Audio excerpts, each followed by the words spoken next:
Okay, will the joint session please come back to order? Ladies and gentlemen, to U.S. Senator for the great state of Alaska, the Honorable Dan Sullivan.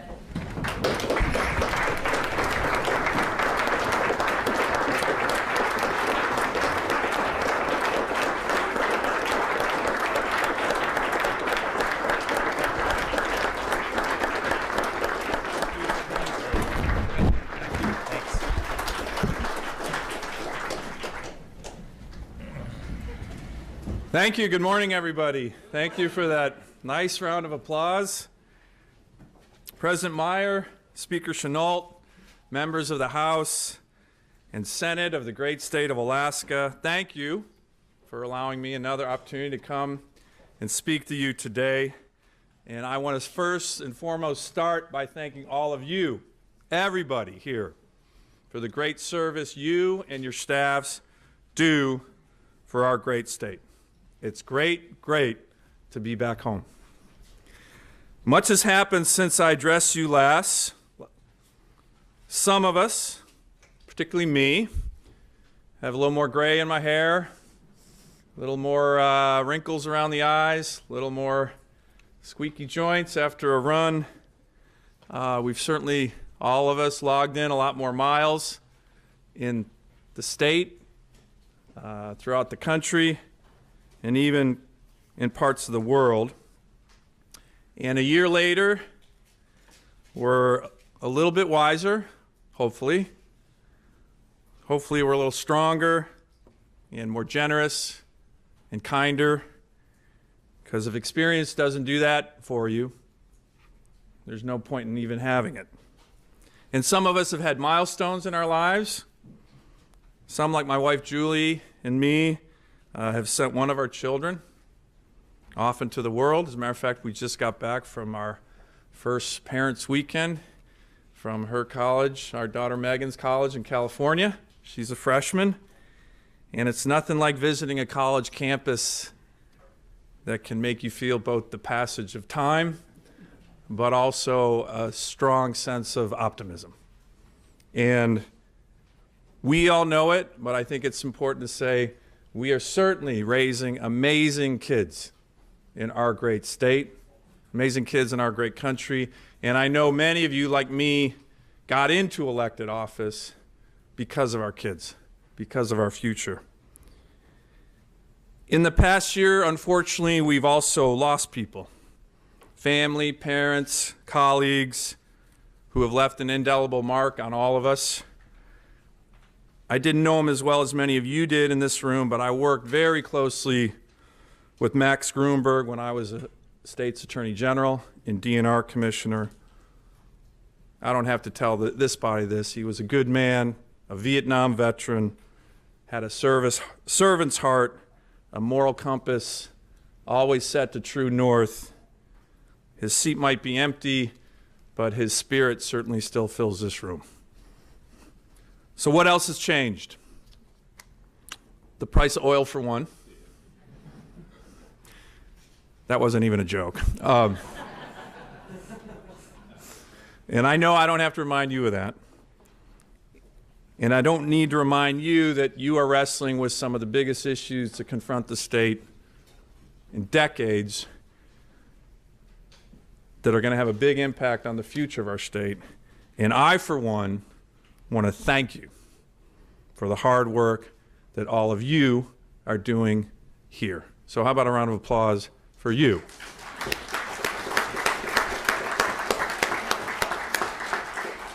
And I say that because in D.C., I believe we should be taking more cues from what legislators in states like ours are doing. Because, of course, you know, we have our own fiscal crisis in Washington. Right now approaching $20 trillion national debt. But we're not doing nearly enough to address that. Last December, I voted against the 2,200-page, $1.8 trillion omnibus spending bill that was dropped on Congress with 3 days to vet. And I said, that is not how we should be conducting our business, and is certainly not worthy of the American people. And when I mentioned why I was voting against it, I gave a shout out to this body and said, yes, through an open and transparent and, yes, contentious process, the state of Alaska is addressing its very significant challenges, and we in the federal government should be doing the same, and we're not, in my view. So again, I want to thank you for the example that you're providing. And I'm confident that whatever will be crafted here will reflect the will of Alaska. It might not always be expressed gently, might be a little loud, certainly a little messy, maybe even a little angry, but democracy is never intended to be genteel. And add the independent spirit of Alaskans to the mix, and well, you have a pretty lively brew. And I know that's what's happening here. So speaking of a lively brew, I thought it might be a good time to quickly introduce some of my staff that's here with me today. Joe Baylash is here, my chief of staff, who cut his teeth in politics and policy in this building. Many of you know Joe. Mike Anderson, my press secretary, continues to tower over all of us, keeping us in line. Amanda Coyne is here.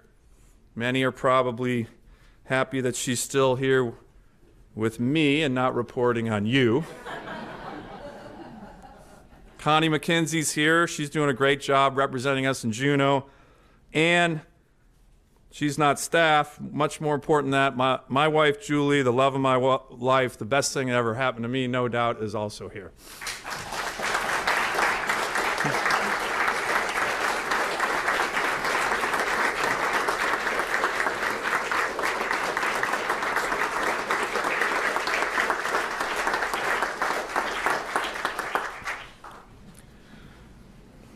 So we all know, you know better than anybody, that the state is facing challenging times.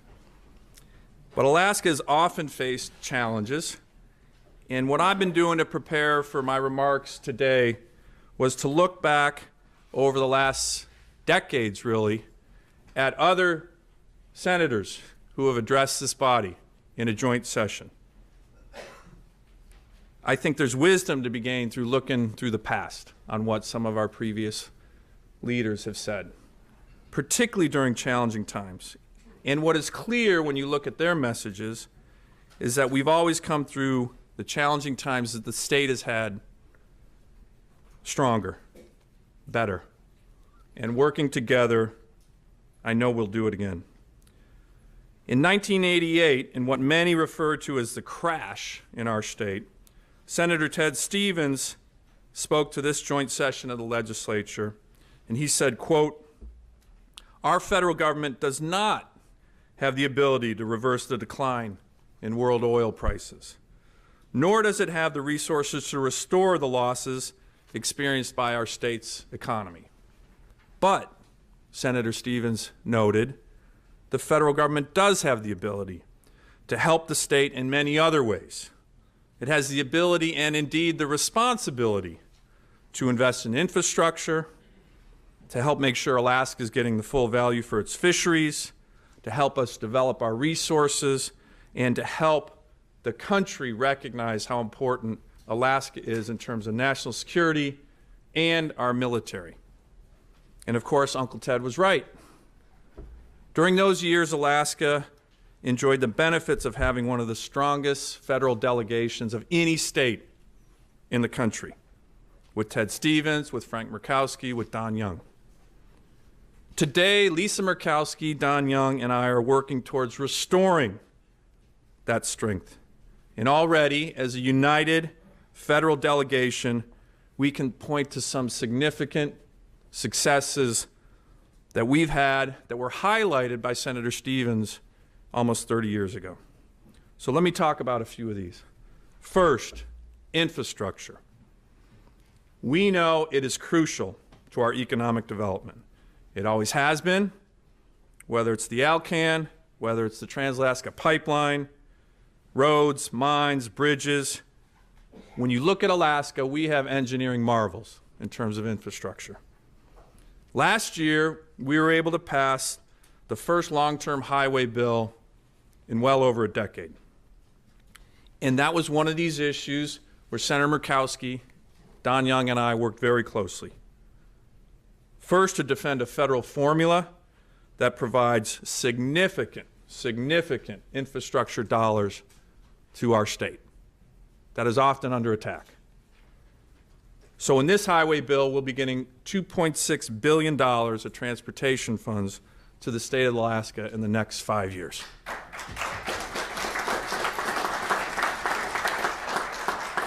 This will provide certainty for infrastructure investments, but also critically will unlock opportunities for the private sector, which is what infrastructure does in our state. Next, let me talk about another industry that's critical.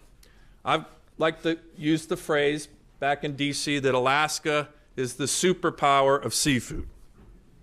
60%, almost 60% of all fish, crabs harvested in the United States, 60% come from Alaska's waters.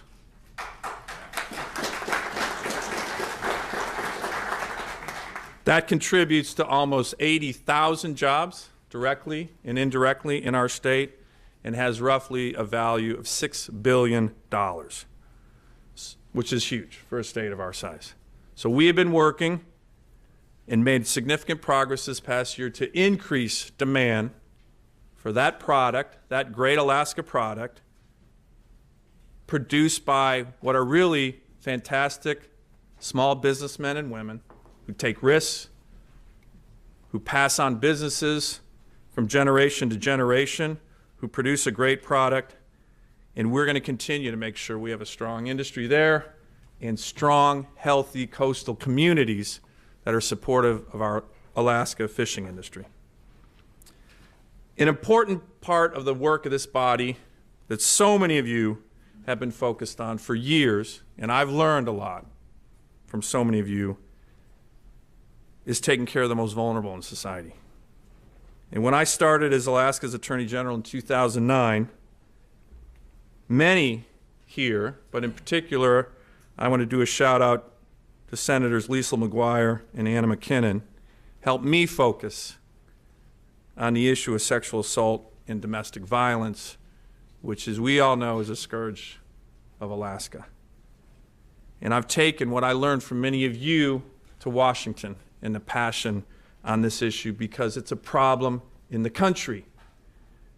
So I had the opportunity in the past year to have 2 bills that my colleagues in the Senate passed that will bring more attention, more resources to the fight against sexual abuse, domestic violence, and human trafficking, not only in Alaska, but throughout the country.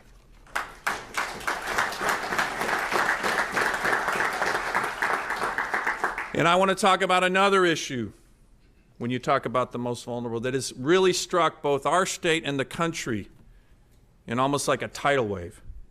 And that's the issue of opioid addiction that so many of our communities are seeing. And so many of you know when you meet with constituents and you hear from them and you see these issues that it can have a huge impact on you. And I am seeing that both when people come to visit. I had a visit with 8 women from Juneau who came to talk to me about this. And it was probably the most impactful meeting I've had as a U.S. Senator in the past year. And then getting to the communities and seeing what's happening to so many Alaskans, regardless of race, regardless of class. So a bill that I co-sponsored to help combat this problem, we're going to see being taken up on the Senate floor in the next couple of weeks. And I think it's going to be an important start for the federal government to start focusing on an issue that in many ways is ravaging many states throughout the country. In terms of veterans, we proudly boast, and you all know, more veterans per capita than any other state in the country. And trust me, as a member of the Veterans Affairs Committee and the Armed Services Committee, probably every member of the U.S. Senate is sick and tired of me quoting that statistic. But I do, because I'm proud of it. And I know we have a number here. Can I ask all the veterans to stand up who are in the room? How about a round of applause for their service?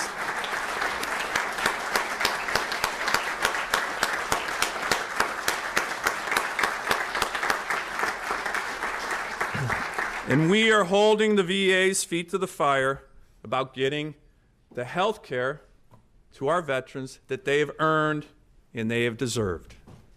And one of the things that had happened with the passage 2 years ago, the Choice Act, was that it came to Alaska and it essentially did not work here at all. So we're going to continue to focus on that. And I also want to mention we are keeping an eye on and learning, again, from the states in terms of what you're doing for our veterans. And again, I think Alaska leads the country on that in terms of policies. I wanted to mention that I'm supportive of a new initiative that's going to be coming out of this body. My good friend Bob Herron will be proposing an initiative that our men and women in uniform who suffer what's called post-traumatic stress disorder have the diagnosis changed to post-traumatic stress injury. A diagnosis implies you can heal, because you can heal. And I want to thank Bob Herron for that kind of leadership on these issues.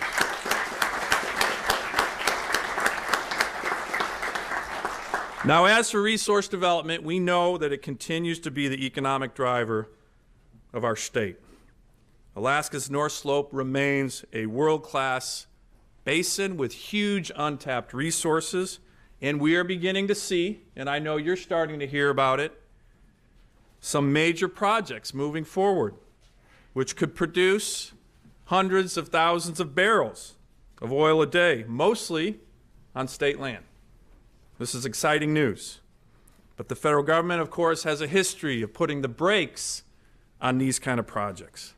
In 1968, when the Secretary of Interior, Stuart Udall, proposed regulations that would have basically shut down placer mining in Alaska, the wise former territorial governor of the state and then U.S. Senator Ernest Greening put it this way, quote, "Alaska is different. Laws and regulations made from the lower 48 states are not necessarily suitable to Alaska.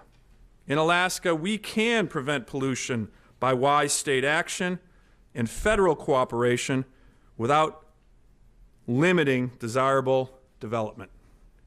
Indeed, as you all know, Alaska is different. We know how to responsibly develop our resources, and we know that one-size-fits-all regulations from Washington don't work. But to be honest, we're not going to see much, if any, recognition of that in the final year of the Obama administration. No big home runs on ANWR, no big home runs on other elements that are important to our state. As a matter of fact, we're likely going to be playing defense. Unfortunately, this administration, as you all know, is focused too much on locking up and controlling more of our lands, on delaying projects. They're even opposing a bill of mine that I introduced a few months ago that would have made good on a promise to give allotments of land to Vietnam-era Alaska Native veterans who missed the chance to apply for their Native allotment because they were serving their country. This is a bill I put forward, testified in front of Senator Murkowski's committee on it. The Obama administration came out and said they are against it because, quote, it's unfair. Unfair. I'll tell you what's unfair. Penalizing Alaska Natives who served their country during one of our most contentious wars, when many Americans were actively avoiding service to their country, and they're not going to let them have that chance? That's unfair, and we're going to keep fighting it.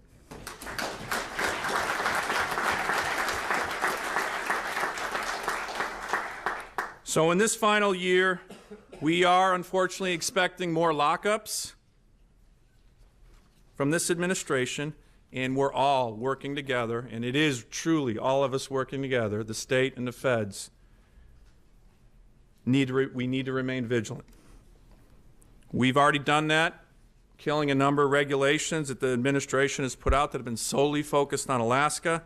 We have been using our oversight powers to continue to hold administration officials, cabinet secretaries, EPA administrators accountable, and that's going to be more important than ever during the final year of the Obama administration.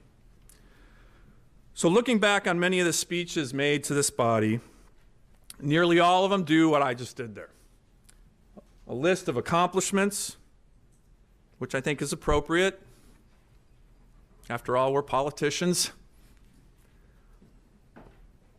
But I think sometimes it's also very important to broaden the aperture beyond just what's going on in Alaska, to broaden the aperture to look at what's going on in the country and indeed what's going on in the world and how our state fits into that.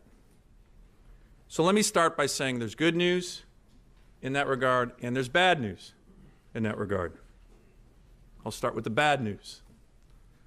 Testifying in front of the Senate Armed Services Committee last year, former Secretary of State Henry Kissinger had this to say about what's going on in the world.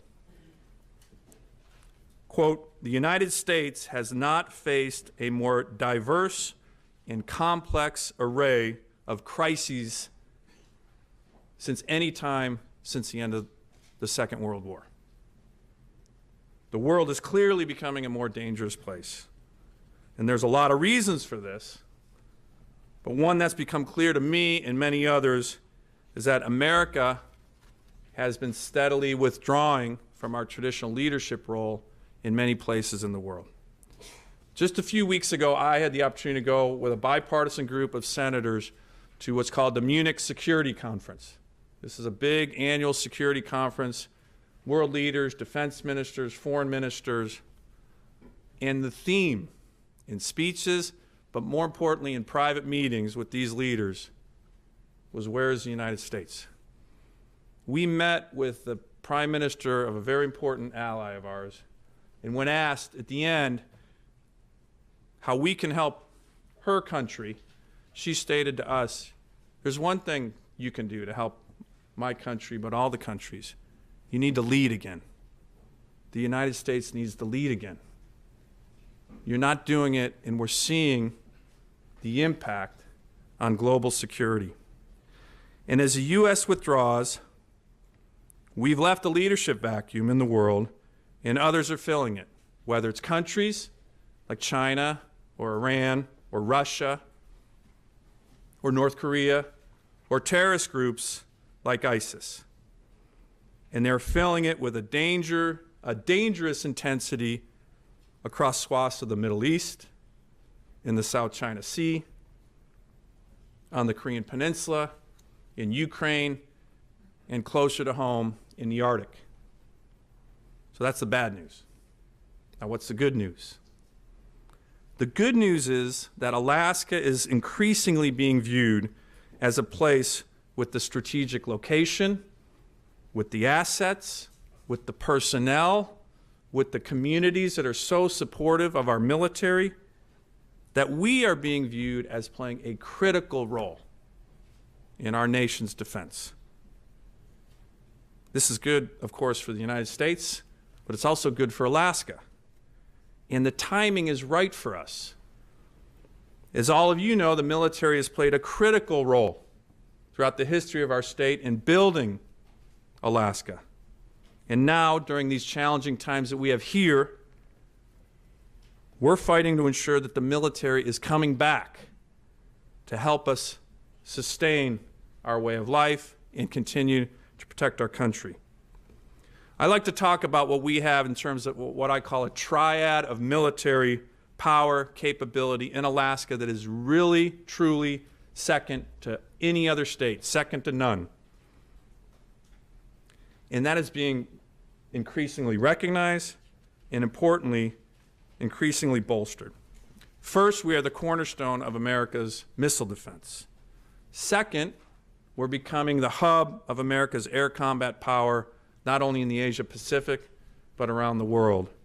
And third, because of our location and our strategic airlift capabilities, we are becoming recognized as an expeditionary platform that can rapidly move all the well-trained troops in our state to any hotspot in the world. So let me provide a little more detail on each of these. In the area of missile defense, our country faces growing threats from intercontinental ballistic missiles, from North Korea, from Iran. And in the next few years, the Department of Defense is going to be making significant investments, building on and constructing projects involving missile defense throughout the state of Alaska. Within the next few years, we're going to have 44 ground-based missile interceptors at our base at Fort Greely, and there's going to be hundreds of millions of dollars going into construction in terms of advanced radar at Clear Air Force Base in addition to that. This is important for Alaska, this is important for jobs, and importantly, it's important for the defense of our nation. Second, in terms of combat air power, we are becoming that hub for the Asia Pacific. Just look what's coming our way due to the advocacy of so many of you here in your communities. F-16 aggressors, F-22s that are already here, the F-35s that are likely coming within the next couple years to Eielson, the E-3Cs, our C-17s, C-130s, KC-135s, all aircraft supported by active duty military pilots and airmen, Alaska National Guard pilots and airmen who are literally second to none in their professionalism. And then there's our ground troops. Alaska has two of the best trained active duty brigade combat teams in the U.S. Army. For those in the interior, you know the 1st Stryker Brigade, the Arctic Wolves. And of course, at J-Bear, we have the 4th Brigade Combat Team of the 25th Infantry Division, known as the 425. And that's in addition to our outstanding National Guard units, our special operators who do outstanding work in terms of pararescue missions, and of course, thousands of Coast Guard members who perform heroic missions around the state and overseas on a daily basis. And we need more of them. So I was pleased to see that the governor's budget contained funding for an initiative to expand the Guard and the Alaska Defense Force in rural Alaska. And I want to thank Lyman Hoffman, who has been championing that issue for years. So my number one priority in the past year as your U.S. Senator has been to advocate for defense and military policies that enhance the capability of Alaska's military, Alaska's triad of military power for our nation, including increased defense spending to bolster our nation's defenses, but also to provide for the well-being of our state and our economy here.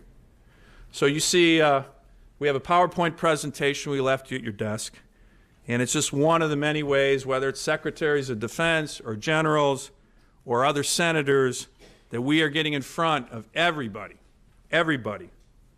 on these important issues. And where President Obama and his administration have done a good job on these issues, I am literally the first guy to go out and applaud what they're doing. Let me give you an example where they're doing that. On missile defense. The President's budget, his missile defense director, they were all here recently. That is a strong statement of policy that I am very supportive of. But when they have strayed in supporting such national defense priorities in Alaska, I've used my seat on the Senate Armed Services Committee to lay out why they need a course correction and to lay out why they're wrong on policy. Let me give you two examples of where that's happened. First is Russia has been dramatically building up its forces in the Arctic, 4 new brigade combat teams, 11 new airfields, 2 huge military exercises just last year, 40 icebreakers with 12 more coming. We put forward an Arctic strategy that was 14 pages, half of which were pictures. Climate change was mentioned 6 times or 5 times, and Russia was noted in a footnote. It wasn't a serious strategy. It wasn't a serious document. So what we were able to do in the Defense Authorization Bill was put forward an entire section on the Arctic, an entire section on the need for a serious strategy, an entire section that required what's called an operations plan for this part of the world, one of the most strategic areas of the world. We know that, and now the Secretary of Defense and his team know it.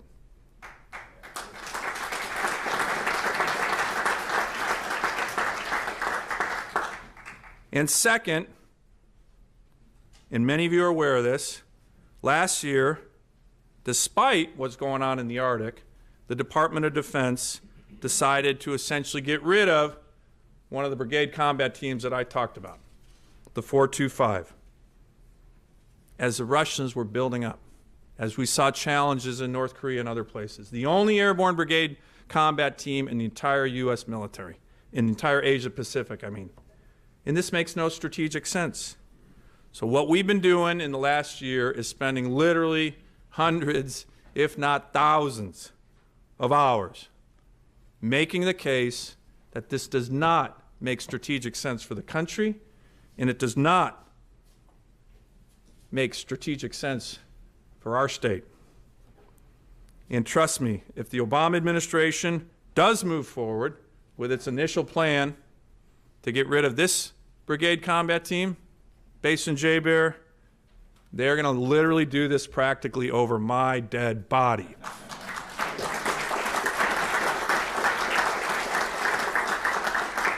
But hopefully you're seeing that tide on this issue is starting to turn. When General Mark Milley, who's now the Chief of Staff of the Army, was up for confirmation, I asked him to put a hold on this decision, to review this decision, and to actually come up to Alaska and see for himself what this brigade combat team was all about for the strategic forces of the United States. And he and I had an opportunity to visit the 425 just 3 weeks ago at J-Bear. And just last week, you may have seen that he recommended that the U.S. Army should hold off on plans to cut this unit from Alaska. Why?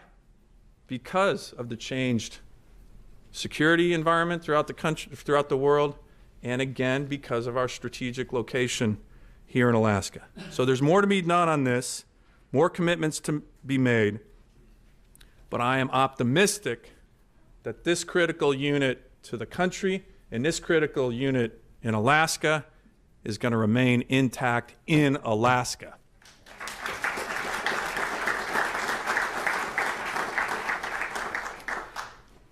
Now, I know all of you have a deep respect for our troops and their families, and I will tell you, one of the best parts of my job is to have the opportunity, and I know many of you do this, to get out with these troops, to get out with our Coast Guardsmen, to get out with the 425 and the 1st Stryker Brigade, to go see them train. I had the opportunity to do that last year with the 1st Stryker Brigade down at the National Training Center, and just about 2 weeks ago I had the opportunity to watch the 425 execute a nighttime training joint forcible entry operation at Fort Polk, Louisiana. Almost 1,000 of Alaska's paratroopers dropping out of the sky in the middle of the night. You want to see a powerful instrument of American military might based here in Alaska. That was an incredible sight. And for me, it's been a long time since I jumped out of an airplane in full gear. Not sure I even want to do that again anymore. But as you watch those paratroopers of ours jump into the night sky, the pride that every one of us would have as Alaskans, as Americans, was very, very apparent that night. So let me conclude my remarks by talking about a video that I recently saw, which reminded me of the old adage attributed to Mark Twain, that history doesn't repeat itself, but it rhymes. The video I saw featured 3 U.S. senators talking about Alaska. The one sitting in the middle moderated the discussion. The one on the left talked about how important Alaska and the Arctic was to Alaska's national security and how we need to beef up our military defenses in our great state. The one on the right talked about how important it was to develop Alaska's natural resources for the country. And if you close your eyes and listen, you might think they were all members of the current Senate majority in the U.S. Senate, but they weren't. The year was 1960, and the senators were Scoop Jackson of Washington State, John F. Kennedy of Massachusetts, and our own Senator Bob Bartlett in the middle, moderating the discussion, proudly wearing a bow tie. Senator Kennedy, who kicked off his presidential campaign here, spoke of the urgent need to develop a blueprint for resource development in Alaska. He said, quote, "It's going to require vigorous action by all of us here in D.C. and by the people of the state of Alaska." Senator Jackson talked about Alaska's role in terms of missile deployments, in terms of our air power, and how important it was to keep airmen in Alaska. Senator Bartlett, of course, looked delighted. He loved our state with all its promise, with all his heart. Today, history isn't repeating itself, but it is rhyming. Our priorities today are, in many ways, the priorities of yesterday. And the solutions they spoke about then, and the importance of these policies they spoke about then, are in many ways some of the solutions to the challenges that we're facing today. In his legislative address to this body in 1966, Senator Bartlett said that Alaska's history is, quote, "magnificent and stirring. Each of us here has a part in making that history. That is one of the elements that makes an association with Alaska so exciting and so thrilling." That's what he said in his address to the legislature. I'm trying to do the math right now, but I think that was 50 years ago, right? 60? And it is thrilling, and it is exciting, even though we have big challenges. He talked about the future, how he and the Alaska State Legislature would work together to make this a magical place, magical for all of us and our kids. 1966. They did that. We live in a glorious state, still so full of freedom and opportunity and Alaska-sized dreams. You all have big decisions to make. We have a lot of work to do together to continue to make this a magical place for us and for our kids. And in Washington, we're going to continue to do everything in our power to help you do that. God bless all of you. God bless the great state of Alaska. Thank you.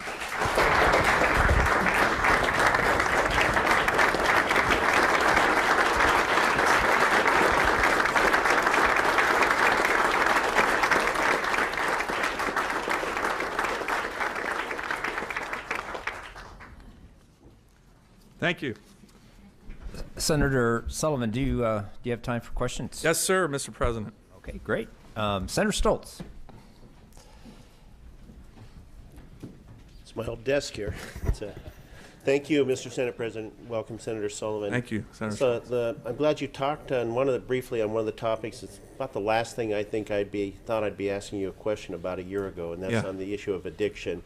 I too have had a lot of those very shocking and uncomfortable conversations with Alaskans who have her family has been visited by addiction. First, it's an attack on the addict, and then it seeps to the family, and then the community, and it's a scourge that has no boundaries. It's whether it's income, whether it's race or gender or neighborhood, and you touched briefly on that in a bill that you're the Comprehensive Addiction Recovery Act. What tools might that give Alaskans? And I think this is going to be a multi-tiered throughout our state and across our borders. And I appreciate that you brought it up and look forward to your elaboration. No, exactly. Well, thank you. Thanks for the question. And look, Senator Stoltz, I kind of had the same moment, right, where like I said, constituents coming in. I will tell you again, this meeting I had with these courageous women from Juneau who are struggling.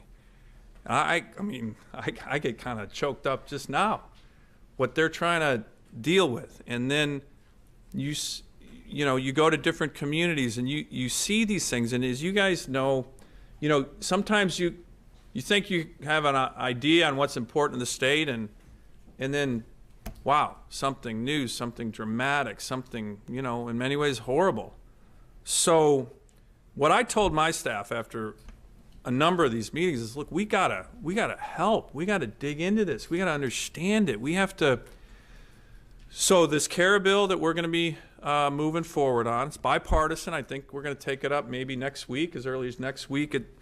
It's gonna essentially do what I think the federal government's role on something this dramatic can be, to help with resources, to help with education, to help closer monitoring of prescription drug use, to help with regard to more treatment programs and, detox centers.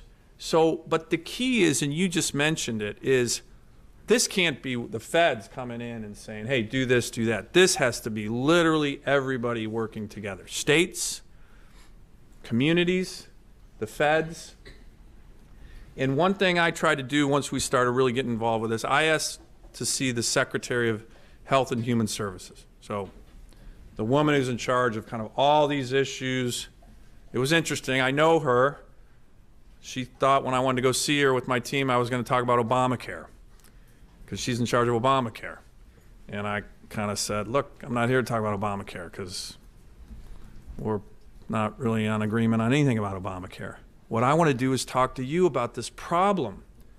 And we need your resources and your expertise. And I invited her to come to Alaska, or part of her team, to come up here. And essentially what we're going to be planning on doing, and we'll make an announcement, we have the time and we're going to coordinate with all of you, but to bring up the experts on the federal side, like her and her team, and try to bring together state legislators, community leaders, to kind of say what can work, exchange ideas, because as you know, this problem is not going to be solved in a year, and it's not going to be solved by one entity like the feds or the state or local communities. It's got to be a huge effort with everybody pulling on the same oar. And so I've invited her to come up. I got an email just recently. She's hopefully either going to come up herself or send her deputy to help kind of spur action and ideas and brainstorming throughout the state. So I appreciate the question. And I know that there are many of you, probably most of you, are more experts on this issue than I am. But we're trying, and we know it's important. And I'll tell you this, it's happening everywhere. I mean, not just in Alaska. It's happening in New Hampshire. It's happening in Maine. It's happening in Pennsylvania. I mean, it is everywhere. And it's a big problem. And the Senate's going to be taking up a bill to address it in the next couple weeks. Thanks for the question. Okay, thank you, Senator. Representative Herron. Mr. President, Senator, thank you for your words. And when you took us on this tour of Alaska history and all the good people that you talked about that have got us where we're at, I feel really good about that. It's your turn. You got the hands on the wheel, and I'm very confident that we're in good hands. Thank you. Thank you. But Uh-oh. About what?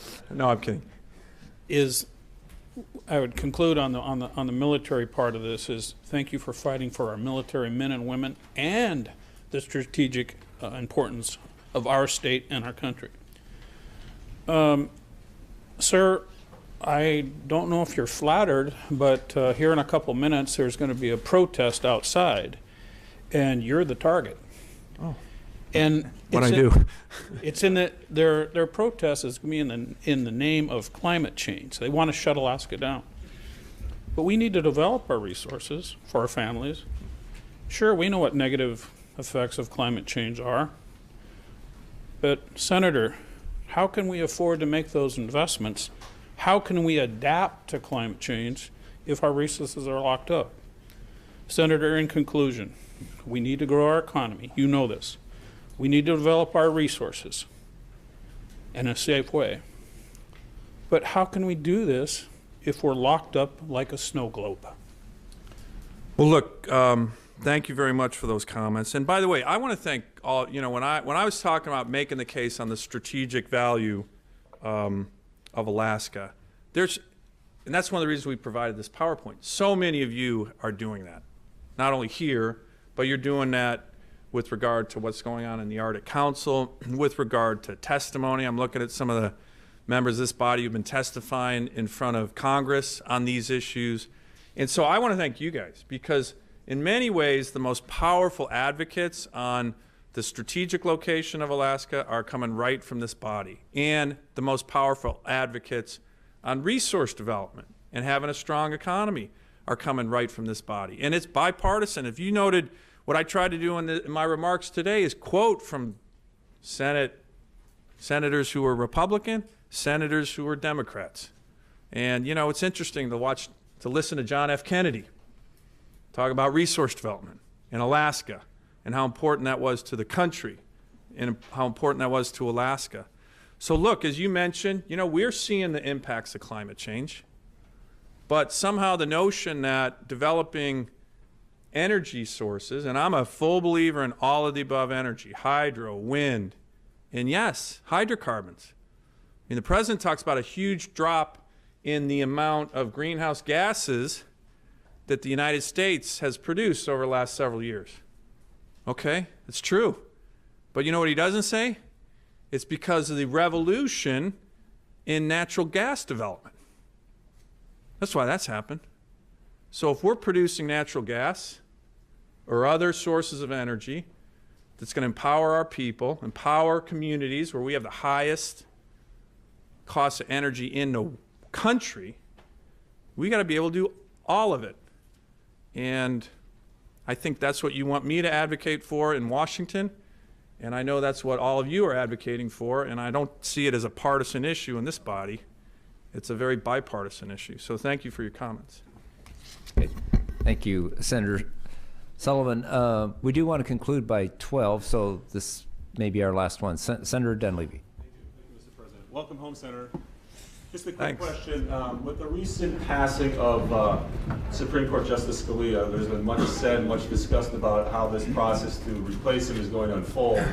Just like to hear your thoughts on Sure. how you think this process should unfold. Well, look, I think, there's this initial reaction, hey, the president shouldn't put forward anybody in terms of a replacement. Well, my view is a little bit different. The president clearly has the authority to put forward a replacement. Just look at his powers in Article 2 of the Constitution.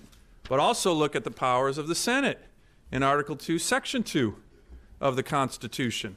And our powers are also very unequivocally stated, which is we have the power to provide advice and consent or withhold it. And the Senate Judiciary Committee, I'm not on the committee, but they voted, and the chairman of that committee agreed not to have a hearing on if the president puts someone forward. And so that's not going to happen. Now, there's been a lot of complaints about this. Let me just make a statement that I think is pretty factual. It's a counterfactual, though.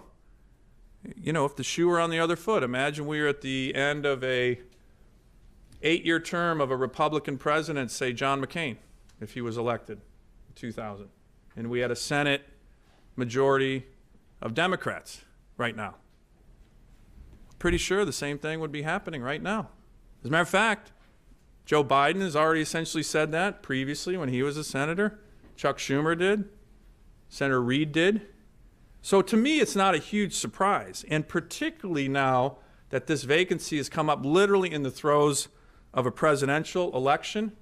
I think one of the most important things we can do is let the American people and let the Alaskan people decide.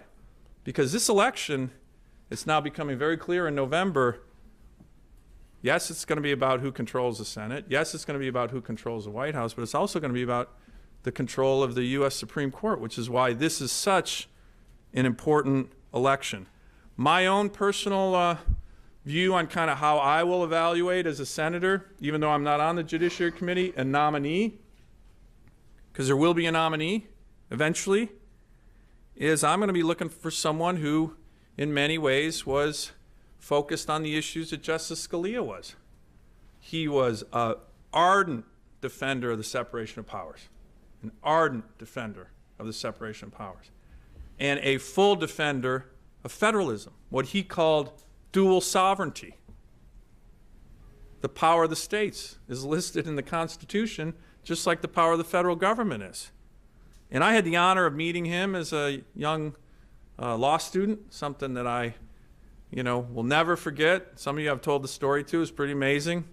We talk about con law, my con law final with the Chief Justice of one of the justices of the Supreme Court on the streets right outside of Georgetown. But I also, and this is really important for us, had the honor to have watched what ended up being his final oral argument. And that was the Sturgeon case. That was our case. That was it. That was the last time that Justice Scalia, and you should have seen him, for those of you who were there, he was active. And trust me, it was pretty clear which way he was going on that. And he was going our way. And to me, that's really important to make sure whoever replaces him, particularly on these critical issues that relate to our future, separation of powers, federalism, that we have a justice who is as strong on those issues as Justice Scalia was. So that's what I'm going to be looking for.